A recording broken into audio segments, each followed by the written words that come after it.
Hey everyone, we got another episode of Survival Guide to Life, and today we have a very special guest for you. Her name is Amanda. Is it Pollock? Pollock. Yeah, okay, Pot. And just to give you a brief description, she's a Californian who was born and raised in the suburbs of Vacaville, and she grew up with farms, and San Francisco Giants were on the radio at the time. So, believing her summers were spent on the beach, she was never the girl to stay at home. She always had mailboxes in either South Carolina, Los Angeles, Oakland, NYC, Birmingham, and now Nashville. She spent her mornings as you can say sitting on the balcony with a cup of coffee and after her yoga meditation. So she was one who put, so to say, French toast in her mornings. And she moved to LA when she was 19 and she moved for acting. And then she ended up graduating from the world's largest improv and sketch comedy theater. Then the second city, Hollywood. So at the age of 23, she had an epiphany and she wanted to go to college and work a national magazine. Now, it led to the College of Mills. And over there, she studied in the West, where she studied under a senior editor and a mother of Jones, and she snagged an English degree. Now, with the concentration in creative writing, then Amanda was able to laugh out the crowd, so to say, and probably make you laugh as well. As coming on later into her life, she was an editor in her college newsroom, and then she realized her love for helping writers improve their craft and improve their stories. After she cut out of that, her editorial teeth landed her in the Bay Area, and to that in Birmingham for a fellowship with Time Inc. And it's there where she was hired out as the producer and dedicated to Facebook Live and conducting their segments for the entire company as a one woman department. Thank you, Amanda. Thank you. You said Oh, it all. You said my whole story. And maybe I should interview you about it. You should know me better. It's funny you say some of that. I'm like, yeah, I did. Forget about that. so No. that's quite a commendable legacy, you can say. So, um, just right off the bat, I have so many questions, but like, what sort of sparked the fire or drive in like theater and acting? Yeah, no, that's a great question. I think I've just always had that performer inside of me. So even when I was younger, creating plays, I would make, my siblings, do these like elaborate, like whether it was lip syncs in the living room or writing my own plays. I loved that feeling of being in front of other people and having them just watch you. And then that morphed into school plays and, you get to just play and make believe and all of that stuff. And my imagination has, I would say, probably been always at the forefront of everything I've done. So acting and all of that, like you have to have a pretty vivid imagination to be able to step into, an acting role or any kind of theater. And then it just kind of served me moving forward in my career. But I think I don't know. You like it. Like, I was never really afraid of people watching me or, just being the center of attention with that. So yeah, doing a lot of also speeches and stuff. My school, we had a speech competition every year, and you would start when you were in second grade. And I loved that. I was I memorized my little poem or whatever, and I was I got this. And so kind of ever since then, and it's just funny saying that now, because other people also told me oh, you're going to be an actor, you're going to be a performer. So then that just even more, you're okay, it's happening. So yeah, I think you're correct. And certain people, they're just destined for a certain life path. And I have a really big belief on that. And as reading your story and listening to you, that's definitely the case. So from transitioning and acting and then getting more on the editorial side, what kind of drove the influence or the love for that more than actually being the one performing? Oh gosh, how many hours do we have? No, so the thing I've always struggled with is that I'm multiple things, right? I think that especially when I was younger, I had this, I would say, kind of dueling passions. I was a writer, but I also was an actor. And so what people kind of tell you in some ways is that you can only be one or the other. They love to put you in boxes. They don't want you to, kind of get outside of that. So I felt I moved to LA, I'm an actor, this is what I'm doing. But then I ended up taking an improv class at the Second City Hollywood, which, as you said, it's the world's largest improv and sketch comedy theater. And for people who aren't familiar with Second City, it is actually the training ground for a lot of people who you've probably seen on SNL or Comedy Central. So people, so alums have been Stephen Colbert, Steve Carell, Keegan-Michael Key, Jordan Peele, Amy Poehler, Tina Fey. So that world of improv, and then also you're taught how to write sketch comedy, which is if you ever saw Key and Peele on Comedy Central, that sketch comedy. They take some kind of idea and they create an entire bit, sketch, scenes around that. And that's all based in social and political satire and recognizable human behavior. So a lot of stuff you see on SNL, anything you see on SNL, it has a strong point of view. And so it was really there that you have to write a show, a one-act show with your group. And so I started writing sketches and stuff and just remembering how much I loved that. And so that bug kind of came back around that time. I was, you're performing your show, but you're also writing your show. And then the Great Recession hit. So this was 2009, 2010. Stuff was crazy.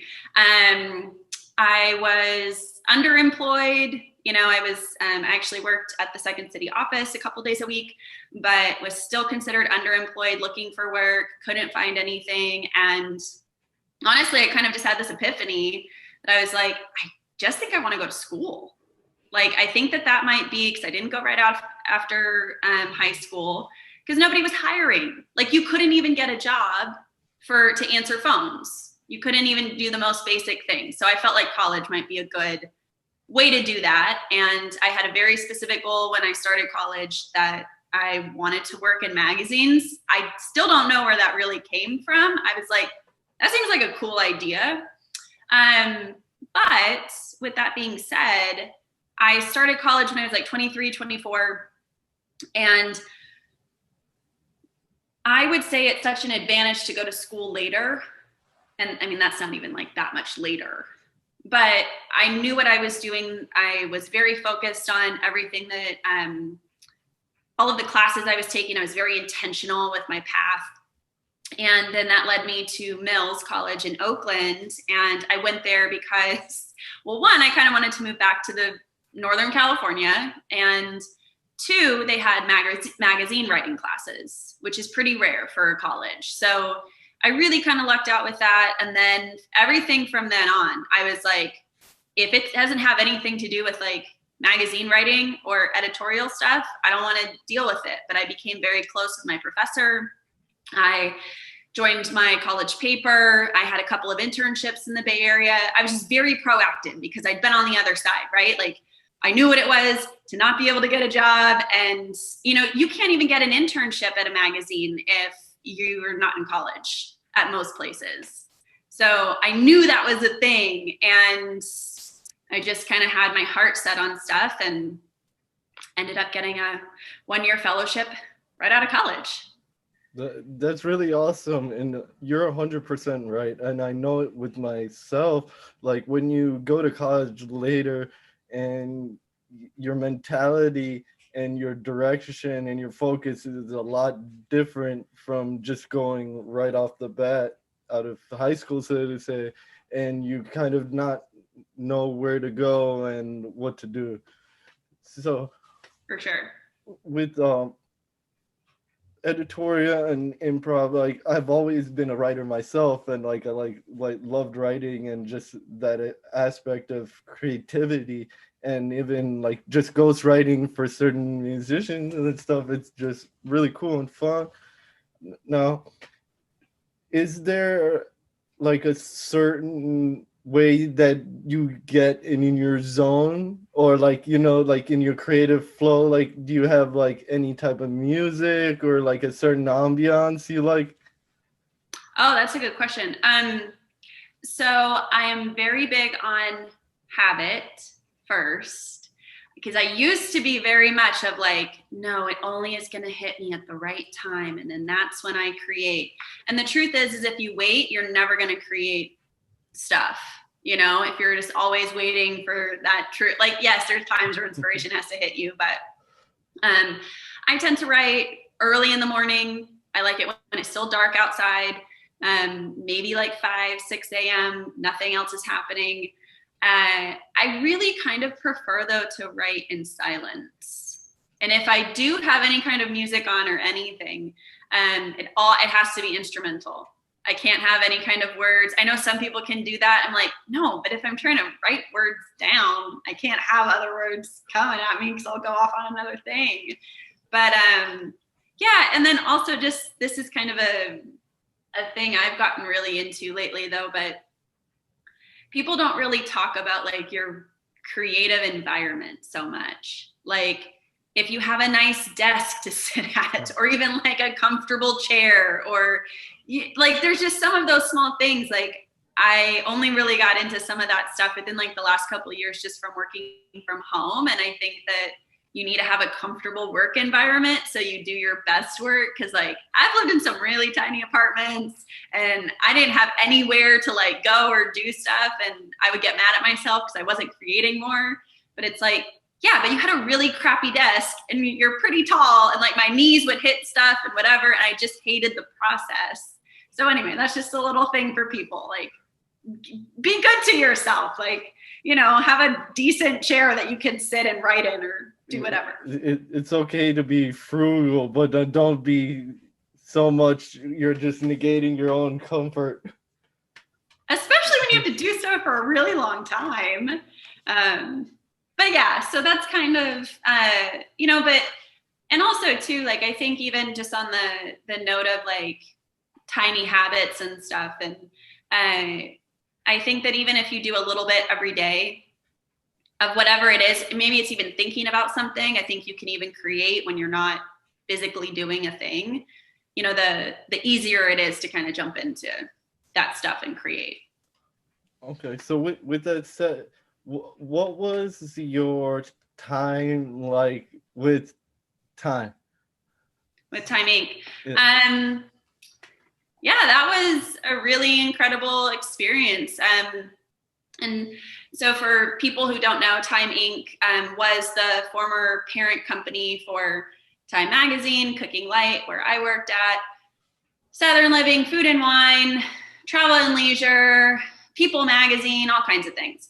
And they have since been sold and broken up. But when I was there, Birmingham housed Cooking Light, Southern Living, Coastal Living, and My Recipes. And we were primarily focused on food. So we had a kind of like a food hub. So if you've ever seen a food magazine and you see recipes in there, all of those recipes have been developed and tested in a test kitchen. So there are people like who spend all day just coming up with recipes to put online, to put in a magazine. There are people who spend all day doing photography for those magazines, for those recipes. And so I was there when they had created this food hub, and that was just really, I don't know, it was kind of special, you know. And by food hub, I mean that we had built out, I think there were 28 test kitchens, 13 photo bays. And so you have just every single kitchen was full of people who were cooking all day long, baking stuff. And then you get to see all of that food be shoved over into a photo bay with food stylists and photographers, you know, doing all of this stuff all day long.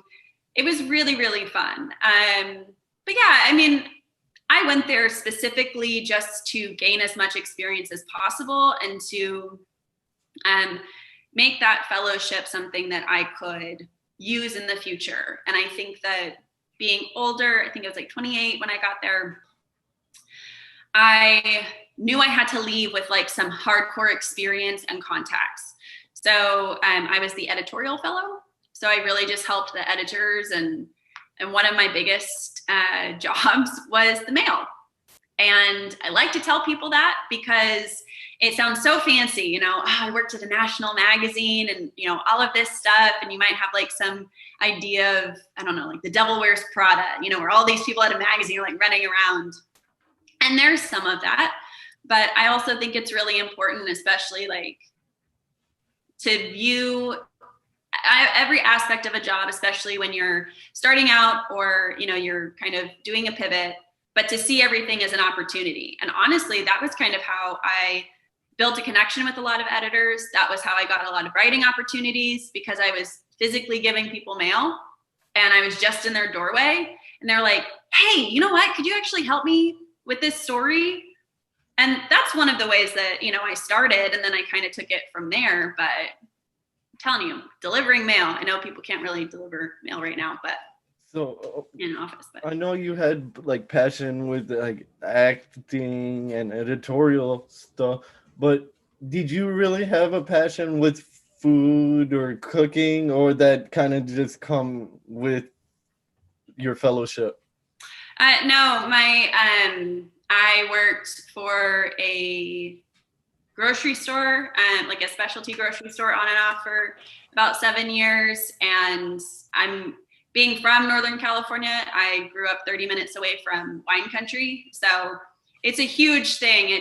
I never saw it as a path, like food writing or even working in food media. But that was always very there. And, you know, something too is, because I wasn't a chef, you know, I'm not a chef. I didn't go to culinary school. I'm not a food blogger, but that doesn't mean that you can't write about something or you don't know something. You know, sometimes a lot of like the most successful people are the ones who aren't experts in something. Like there's so many people who I worked with who like didn't have experience really in filming or video production. They'd only like taken one class or bought a camera and started filming stuff. And they ended up being some of the best videographers we had in-house. So, you know, sometimes just a small little interest can kind of push your whole career in a completely new way. But yeah, I didn't set out to do stuff about food, but I just really enjoyed it. It was fascinating to me and kind of took on a life of its own. So with all your experience and like with what's going on now, you said you faced the first recession, so it's in '08. And I remember it was like last year I was at a seminar, and Kevin O'Leary, he said, we're gonna have the stock market crash again, and one thing to know is history repeats itself, and we're kind of like in that time now. What was your mentality then, and what was your mentality now, and what did you notice that you were able to do differently from both times? A year ago Yeah. and then No, now, no, no, or no. '08 and now. oh, gotcha. Yeah, I mean, to be honest, like, I mean, that was 10 plus years ago, right? So I think that I I left that space like, and it was totally different too. I mean, the internet wasn't really what it is. I mean, people were on social and stuff, but you're not really. And I think that then it was more of just this constant fear because you have no idea what's really happening. You don't know when things are going to rebound. And I saw other people just being a little bit more okay and being able to create, and I didn't know how to do that, or I didn't know what networking was, or even just how to make opportunities for myself. So when quarantine and all of this stuff hit, I think that I just was way more gentle with myself, but I also knew in some way that there's only so much that we know, there's only so much that we can do, and all I can control is exactly what I do. I can't control, if even if you're applying for a job or whatever it is, like, you can't control what the person on the other side is doing. You can only control what you're doing. You can't control if someone's buying your service or doing whatever.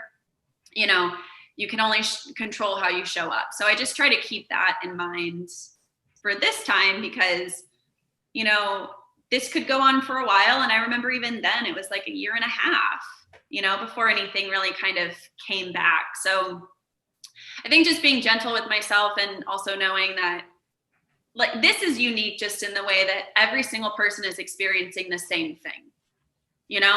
Like, you're all at home. You've all probably like had restaurants you can't go to, or whatever it is. So this is totally different from that in some way. Of then, like, there were some people who weren't affected, or who didn't lose their jobs, or things were just kind of normal. So I think there's a solidarity now, but I just try to remind myself too that I am a little bit better than I think I am. We're always so hard on ourselves. And I just made the decision to have no judgment for whatever it was that I was or was not doing, because now people are like, oh, this is where you create the best art or whatever. And it's like, maybe you do, maybe you don't. Maybe you just sit down and take a nap. I think that'd be fine, right? Just take a nap in a valley. So, what have you like been working on, or like how have you been keeping busy with all this extra time? Yeah. So actually, I am now a book coach for people in the food and entertainment industry. So it takes up a lot of time. Either working, so I coach people through the book writing process. And, whether it's finding new clients or working with existing ones, doing research, yeah, it takes up a lot of time. So that's kind of right when you said that, I had like so many different questions like pop up. Yeah. So, say I call you and like I'm trying to get this book on, every, so to say, like a designer or famous chef, one of their recipes, and compile it in a book. Like, just like a brief, like, what would you do? Like, how would someone approach you, and like, how would you respond to that? Yeah, so kind of like my general process when someone reaches out, they, tell me like the book that they're working on, they send me a sample of some of their pages, and then, we hop on a quick call to kind of assess like if we're a good fit. And, then from there, if we are, then, we'll start working together. And if we're not, I'll suggest someone who might be a better fit. And I say that too, just as a thing of like, I wish someone would have told me this earlier, that you're not always going to be a good fit creatively for everyone. That there's going to be some people you're like, I love what you're doing, but I'm not the best person to get you there, but I know someone else who is. But if we are a good fit, then, I kind of walk you through that whole process. I mean, the first thing that I really do with people is, I have a pretty extensive setup, of just like, what's the book you actually want to write? Who is the person who you're writing for? Thinking about some of that marketing stuff. I find that a lot of times when people have an idea about a book, they think, and I mean this with all of the love in my heart, they think that everyone's going to buy that book, and that just because they're writing it, that it's special. And I have to walk that fine balance because, like, I totally believe that I think there's like a statistic out there, like 80% of people believe they have a book inside of them. And most people you talk to are like, oh, I've always thought about this book I wanted to write. But it's one thing to think and talk about it. It's another thing to sit down and have to like, okay, so why would people care? Why would people want to pick this book up? And I find that that's like where people kind of struggle the most, of just figuring out some of those pieces, because it's so much better to have that idea in the beginning than to write about 300 pages and realize like, this is a terrible idea. Because I have a lot of clients who change paths very early on. Happens more than you think. I believe that. I actually had this doctor. His name's Dr. Danny Brissell, and he's known as like the leading reading achiever. And he had a lot of different publications out, and we were just talking about books and writing books. And he said, a lot of people, have this idea and they think they can do something, but when it comes to executing, they realize, oh, okay, hold on, what am I doing? And it's important, and I think it's really unique that you use this approach of having a business mindset right from the get-go, while having this creative mindset, and like having them in like sync, like synergize. Because if you don't, you'll have one or the other when it's like two wings of a bird. Yeah, and it's funny you say the thing about business, because even when I was acting, I know that people, especially artists, they hate the idea of art and business. Like, there were a lot of people who didn't want to approach their careers as something that had to be managed, and you need to be networking, and you should have some kind of strategy. Especially when I was in LA, it still seemed, and it's still this way, there's people who are very purists of like, I just create to create, and I don't do this for other people. And then there's people who have really successful careers because they understand that there's someone on the other side who has to want to buy what you're making. And I don't think that makes you less of an artist. I think that it just makes you really smart and sustainable. Yeah, and then in the end, you have to realize, are you doing this as like a passion, or are you trying to do this as a career and make this like financially viable? So Yeah, and I mean, even with that too, like for books, I normally ask clients, like, if you're still doing this in 4 years, if you're still working on this book in 4 years, will it be worth it? And a lot of them, I can tell they don't even like the thought of that.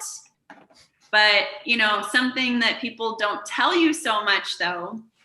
I mean, I know people who have gotten book deals and it took them 7 years to write a book. It's just the process. It just happens that way. But nobody wants to hear that, because then you think like, no, I'm going to finish my book in, a year. And then if you don't, then you get really frustrated. But yeah, so a lot of that business stuff, just thinking about it up front of, who do you really want to reach? And I think when you think of it in that way, it's not so sleazy sounding, but it's just like, who's the person who I want to pick this book up and I want this to change their life? And I think then it just makes writing so much easier. So, like, how do you be blunt as possible, or like kind as possible to like a client who reaches out and they have all the right intentions, but they are very poor or can't really execute? Well, and this is too, like, where, making sure that, like, up front, you're a good fit. You're trying to vet them and you're trying to see if people are a good fit. But there's always times where, and this is, even if it's not, a coaching client, sometimes you do a collaboration with someone, right? I mean, I think we can all remember school group projects. You think someone was going to be really good and then they don't do anything. And so, you never know. And like, also it's such a unique situation right now where I think a lot of people are having to reconcile with, like, do I have time for this project? Is this really a priority? And so, if I have a client who, like, let's just say someone who has, is consistently missing deadlines, some of that I just try to look at it from a place of empathy, but also, like, if something's not working, if it's not serving either of us, like, we don't have to do this. It's okay. Like, I kind of always, I've been told that I have a very nice, like, rose and thorn approach. I think whenever you're giving feedback or you're, even trying to just get something across to someone, and confrontation, I use air quotes for that because I don't think it's confrontation. But I really think that you can't come from a place of assumption. I've done that. And, you think like, oh, you're missing deadlines because you don't respect my time. You're doing this because, all of those things. I find that asking questions, just coming from a place of empathy, but also just having a firm thing of, hey, I want to make sure that this is working for both of us. And I don't know if it's serving us so well. I can't really do my best for you if you're missing deadlines and all of that. And I want to make sure I'm honoring your time as well. So I think it's just a fine balance, but I really think that coming from less of a place of assumption, more of a place of empathy, and then just also setting good boundaries for yourself. I think that's good in your personal life and in business.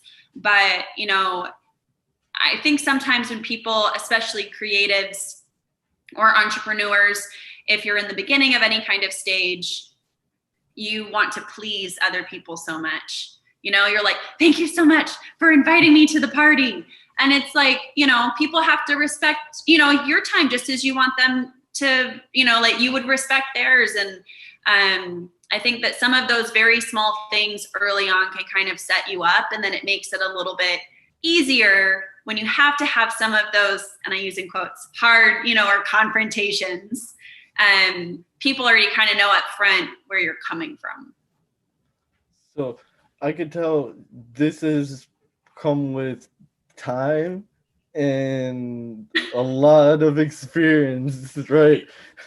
So with these clients and just having that empathy, I'm sure, has there ever been a time where, like, they haven't been meeting their deadlines and, right off the bat, you've just been like, hey, what's going on? You missed, like, all these deadlines, like, do you not value my time?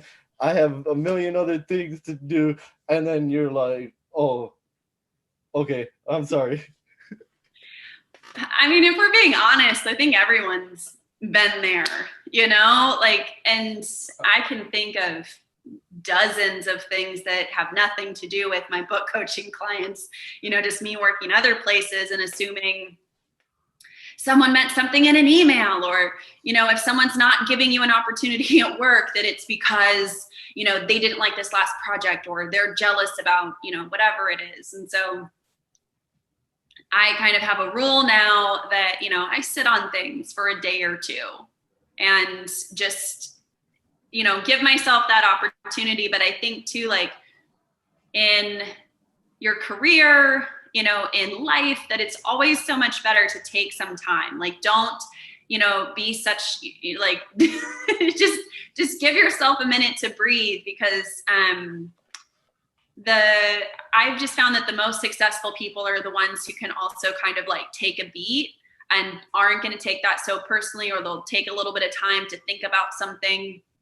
And it does come with time. And, and I say that I kind of feel like a big sister in some ways, like telling someone, if like they're struggling with this, just because I struggled with it. I have a very strong personality. I have strong opinions, and I can think of so many times where I felt attacked by someone else just because of something I was interpreting, and it was not the case at all. And so I'm still embarrassed, you know what I mean? Like, about some of those times where you just come out super hot. But, and then I also think of times where people have been kind to me, and maybe they shouldn't have been, because, I was so strong. But it's, it's a learning thing. And I also think too, you're constantly learning, right? You're never like a master at anything, because good grief, I definitely am not a master at any of those responses, but it's a process. Yeah, it definitely does come with time, but it's just always like listening in and understanding someone else's perspective, because I always say that like everyone loves to hear themselves talk and like always say what they know, but then you already know what you're gonna say. The moment you stop and listen, that's when you really learn something because you never heard it before. Yeah, and I think for a lot, like, that's such a good point, because I think mostly, can even think of now, like, I don't know, even just like the social climate, like most people are just waiting to tell you what they think. I'm just cool, I'm going to listen to your opinion, but I already have my list of all of the things that are wrong. And it's like, you're never really going to hear anybody. And I heard I was listening to an interview recently, and someone was saying that the best way to like get through negotiations, I think it was, is when you don't understand someone and you're really kind of caught, is to say like, well, tell me more. And that's all you do. And I've used it with my clients now, even when I'm like, this is not going, I don't know where we're going with this. I'm like, okay, tell me more. Why do you think this? And you get somewhere so much better, because you're not assuming like, oh, you're really not that smart. This is why you're saying this. And I'm not saying my clients aren't smart. I'm just, if you're talking to somebody else, but yeah, giving someone space just to explain what they're thinking.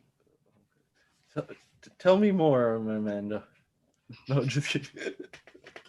So, just to go in a little more with your fellowship, I was just curious because like I've always loved cooking, and I've considered myself a chef at a young age, and that's always like been one of my passions. Did you gain a lot of, or like you got a lot of food, or like did you get to eat a lot there, or it was more as in, Oh, did I get fat when I no, worked there? not fat, but like did you just engage in a lot of eating? Yeah, you definitely eat a lot. But Then my no, second it was, part was, how do you be nice to those people who their recipes weren't really the best? the thing with that though is that nobody was precious about their work.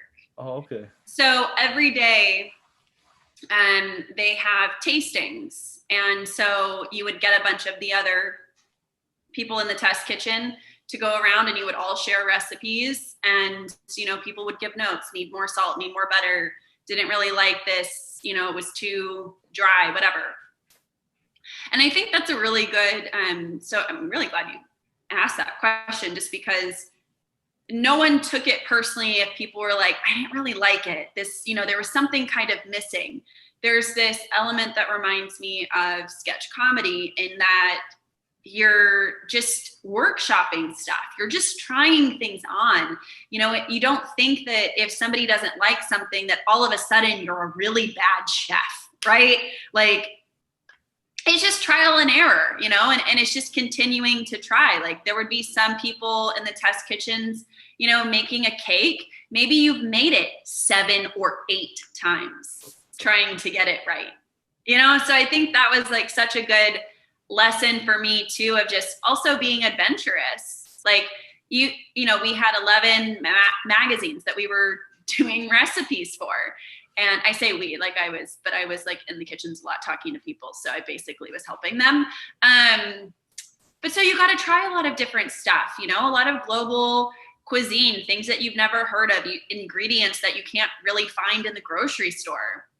And so it really taught me, though, to not only be adventurous, but being open to, feedback and notes, because that's all it is. And in a magazine it is too, but I think like in the kitchens it's much more, because someone can just pick up your tart or whatever and be like, ugh, this is gross. And then you just keep moving. Or maybe it's not for that person. Not everything isn't going to be for everyone. Yeah, no, and then with you bringing it in back to your like improv and stuff. Now, when you like looking in from the outside and see other comedians and other creators, like what is your aspect on people who like jock or like try to steal someone else's work and like try to use it? Like, I know like Joe Rogan's really big on calling people out and be like, hey, like that's my friend's like work, is that something you noticed like during class time, or like you'd be like, hey, that's not actually yours? Wow, way to put me on the spot. But and also like Joe Rogan, with his stand-up, I think that so too, for like people who aren't so well versed in the world of comedy, stand-up is really like, one person up there, you're working on material, you're working on jokes, you're crafting this whole thing, and it's normally just solo. And then sketch comedy is different. And like at Second City, we created it through improv and stuff, and that's more character. Those are characters. Stand up, you can still be a character kind of and have your own thing. But yes, people steal. I mean, people steal. And I think to Joe Rogan stuff, I think when and I could be totally wrong, but like, especially with stand-up, that world is so, so small. Like the people in LA, especially like, who are in and around his circle that, I'm familiar with, like, they're all watching the same stuff. It's a really small world. And like, it overlaps with improv and sketch comedy in LA too. And so you're seeing a lot of that stuff, but people are talking about that. Like, that's all people do. Or we used to, go to a show and you talk about like, oh yeah, I saw so-and-so, their set, their whatever. Cause it's a community of people. And I've seen people flat out steal, like, and not in a way that they did not even care. And I personally just, make a mental note of like, I don't know that I'd work with that person. But I also think that,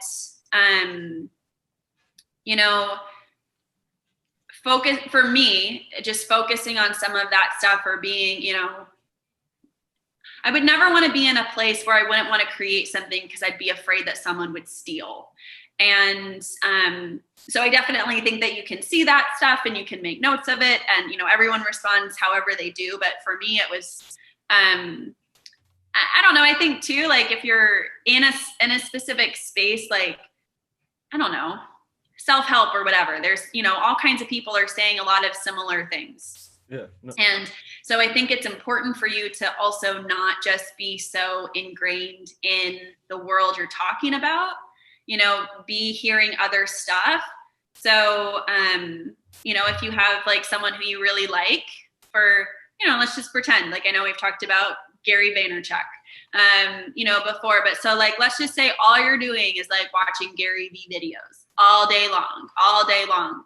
Then when you start to talk, you might be subconsciously doing some of those things. Like it's different than like straight joke stealing, but still, I think that there's something fair in that. So I think just, trying to like open your world and taking in a lot of things, right. Definitely different than like outright stealing. But I think sometimes people subconsciously, because they like someone, they can start to mimic them and not realize. And then heaven forbid someone's like, you just straight up stole all of that. You're like, I didn't mean to. I didn't know I was.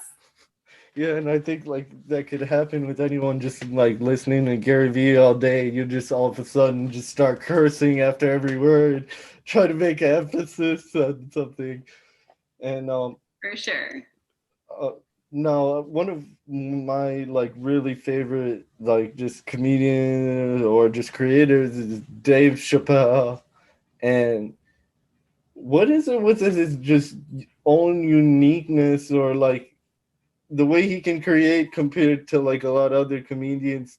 I feel like it's just so natural. Like, did that just develop, or is it like we going back and saying just certain people just have a knack for something? I mean, I don't know Dave Chappelle, but I wish I did.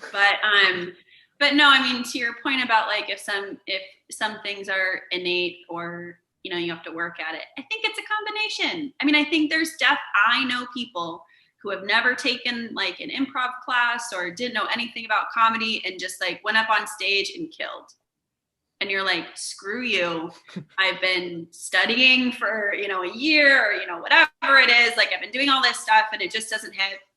But I also don't know anyone who just like doesn't put in the work. Like you could be naturally good at something, but that's not going to keep you there. You have to, and I kind of don't like to say so much like, you always have to be hustling and you always have to, be, on that. But I think you have to be showing up to a certain degree. Because I think sometimes, you see like a comedy special and you're like, they just rolled up and they just, did they even rehearse? Did they even do anything? And it's like, they've probably been working on that material for a year before they got to that Netflix special. They've been workshopping that all over, So I think some of it is innate, but I also think that, Dave Chappelle in particular, he's not trying to impress anybody.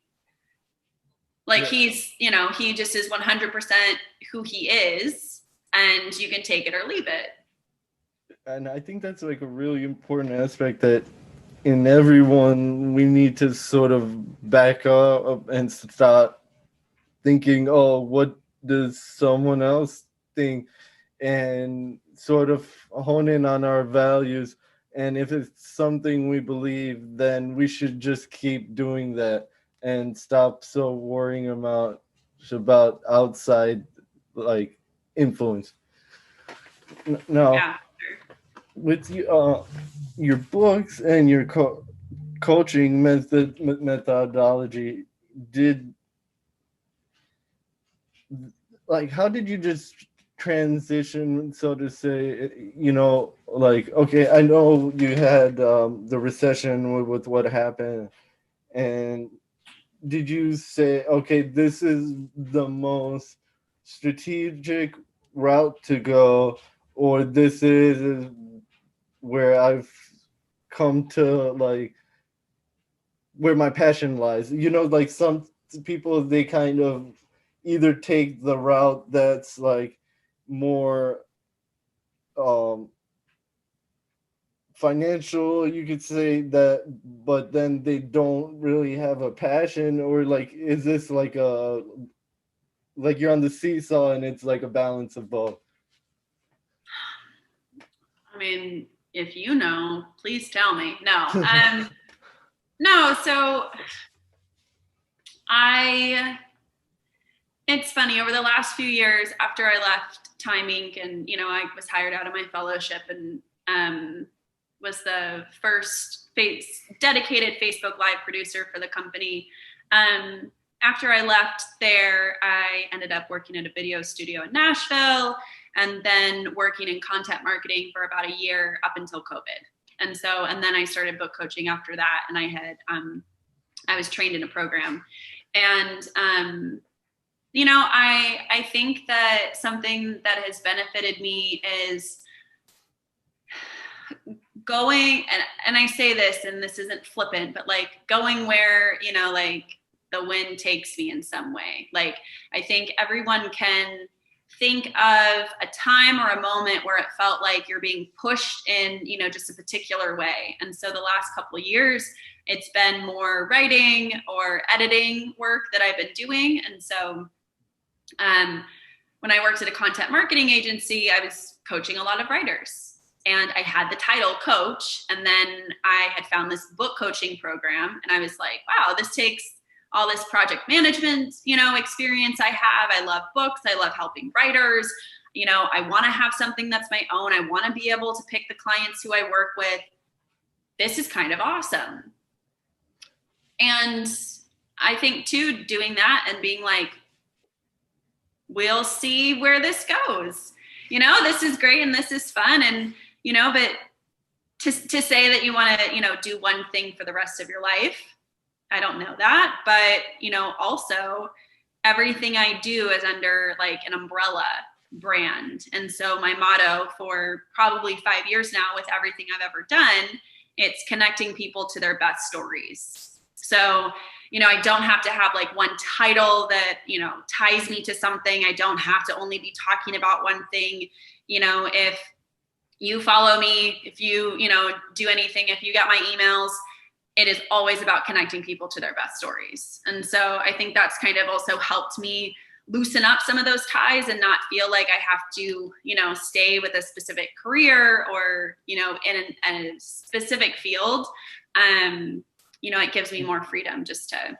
I think that's the smartest and most strategic way to go about your career or life path. Because say, for example, I wanted to be like a lemonade, own my lemonade stand on a beach in Florida, and then all of a sudden a hurricane happened, and then now no lemonade stand. Like, just having all your eggs in one basket, and like your ability to pivot during all these times and like economic crisis, it's good because you can't, your expertise isn't just for one field, rather it was like, master of all, jack of none, so that was really smart, and I think it's a good approach that more people should utilize. Yeah, and like, I think of it too, it's just like I have a mission. Like that's all it is. So everything that I do is just with that in mind. And I'm a student of this woman. Her name's Hillary Rushford, and she teaches like creative entrepreneurs. She actually had a very similar experience to mine, of former actor, then started a business. But she had kind of it was funny because she talks about this idea of this umbrella brand. And I had already kind of thought of that before I had heard her talk about it. So she's also someone who I can't listen to so much because we're very similar. So I don't want to steal her stuff. So I felt like I needed to say that was also where I heard that. So no one's like, you stole that. She said that. Yeah. So no, that's good you said that. No, just coming closer to like the end and just wrapping things up, where are you at now, and like what's Amanda like working on, how's her legacy moving forward? Like what are you like, is there anything special you're working on, or any like future things you want to do still? Oh, I mean, there's so much. Yeah, I mean, I'm, um, currently working with clients, coaching them through the book writing process. I am also I have a regular column on food writing for the site DIY MFA, Do It Yourself Master of Fine Arts. The woman who started that, she used to work at Writer's Digest, and the whole idea, her whole ethos was to create a program so people could kind of get their Master of Fine Arts in writing, but without thousands and thousands of dollars that they're spending. So I have a lot of fun writing for them. They're a really great team. But yeah, I mean, overall, like especially with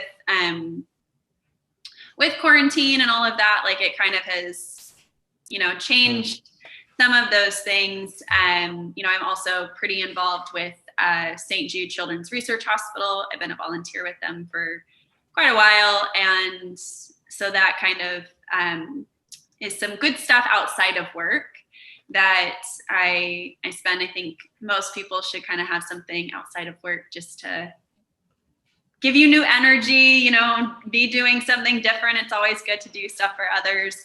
But no, I think overall I'm trying to be grateful for each and everything that happens every day. And wherever that takes me, I'll lean into it.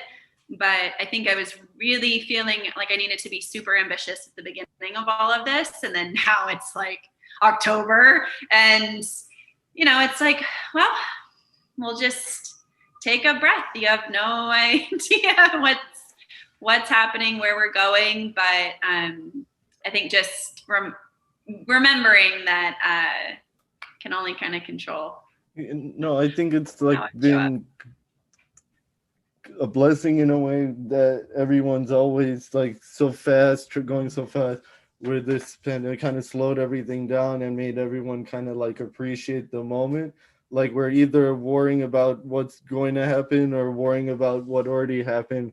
We never enjoy the moment for what it is. So I think that's really important. And sure. now I usually have whatever it may be, end with like a quote that's kind of been resonating with them, or like keep popping up, and like sort of something that they really believe in, to end on that. Man, that's a lot of pressure. I wasn't prepared for that. Something that I actually have written on my board, but it's that today is a good day for a good day. And just that, I'll say it again, today is a good day for a good day.